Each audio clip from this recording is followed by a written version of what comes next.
Hi, everybody, and welcome to Wednesday Wobble. It's good to have you with us. I know there's a few of you out there, and if you're there, we'd love to hear from you. Please comment in the comment section so we can say hello and know where you are at. Wednesday Wobble, it's our second Wednesday Wobble together, and it's been a time for us to think about how we just take some news from the week and see where that takes us in terms of thoughts around faith and God and all sorts of stuff.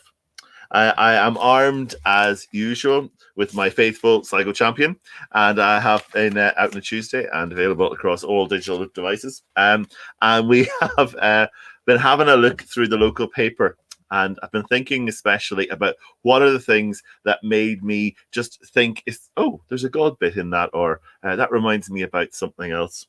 So last week we talked about loads of stories, and I know some of you who are there are not local people to Sligo. So if you're not a local person, I tried to find something in the stories this week that was a little bit more broad, had a broader appeal than the opening and closing of airports and railways.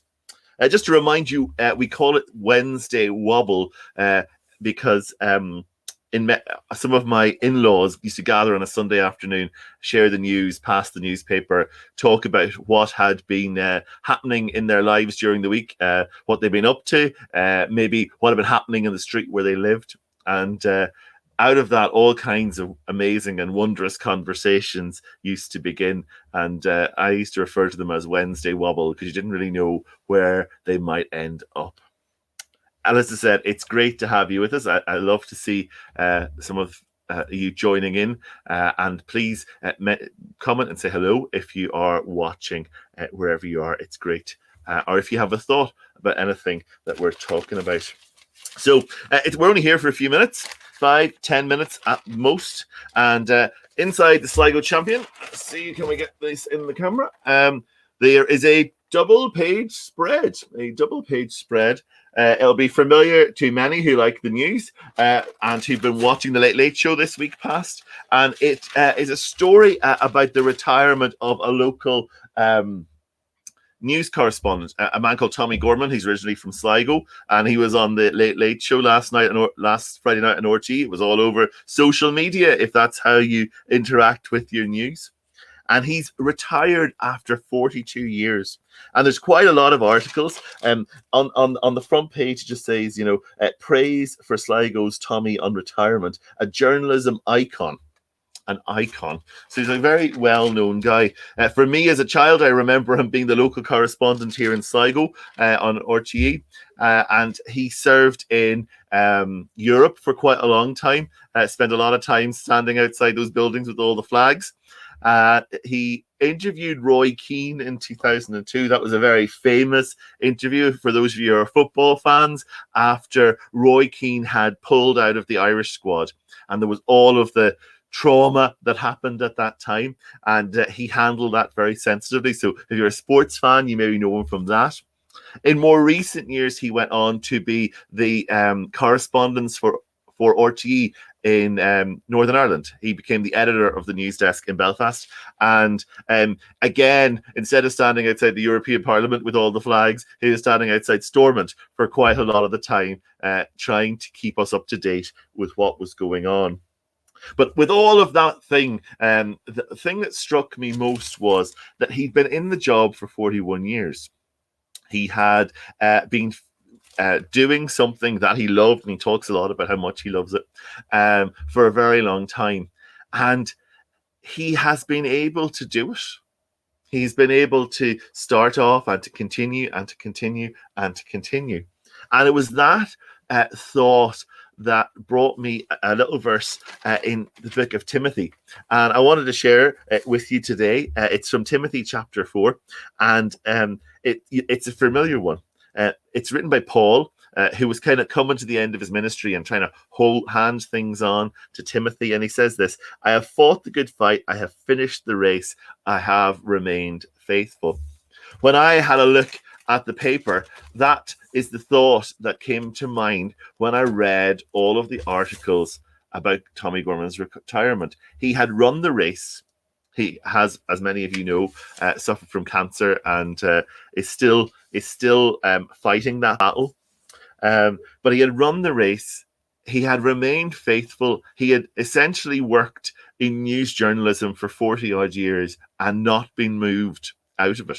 He had moved places, moved jobs, moved locations, moved where he was, but he had been faithful to the job that he had. And our friend Paul, when he wrote to this letter to his young friend Timothy, he was coming from exactly the same place.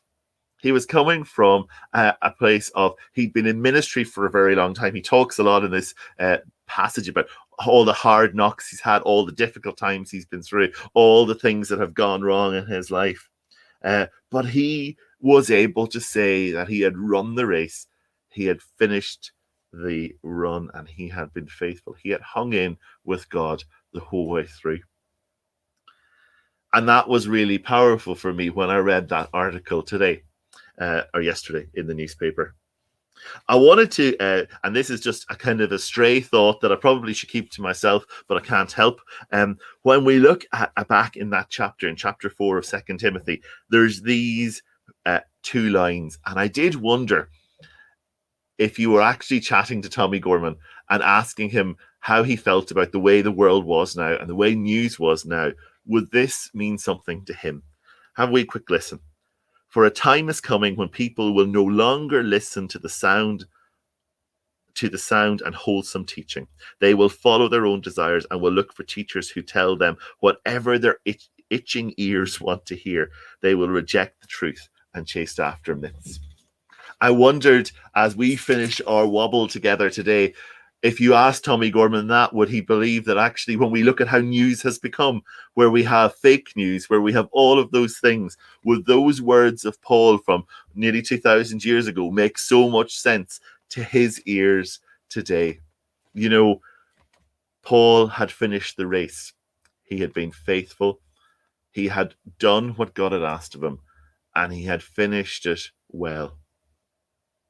And I hope and I pray for us that that's an encouragement in the midst of all of the mess that we live in at the moment, to run that race, to fight the good fight, to remain faithful to the God who loves us, and to finish the race.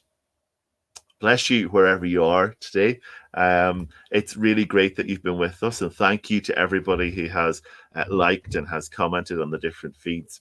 It's been so good to have you with us. And if you're watching back, if you're watching this later on in the day, please drop us a comment, and it would be lovely to hear your thoughts about running the race and finishing well.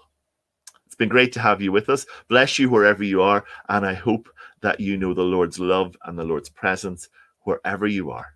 Bless you, and we'll see you next week at 1 o'clock for more Wednesday Wobbles. And if you want more of more chat, tomorrow night, Thursday chats, 8 o'clock. We'd love to have you with us. Bless you all. Take care.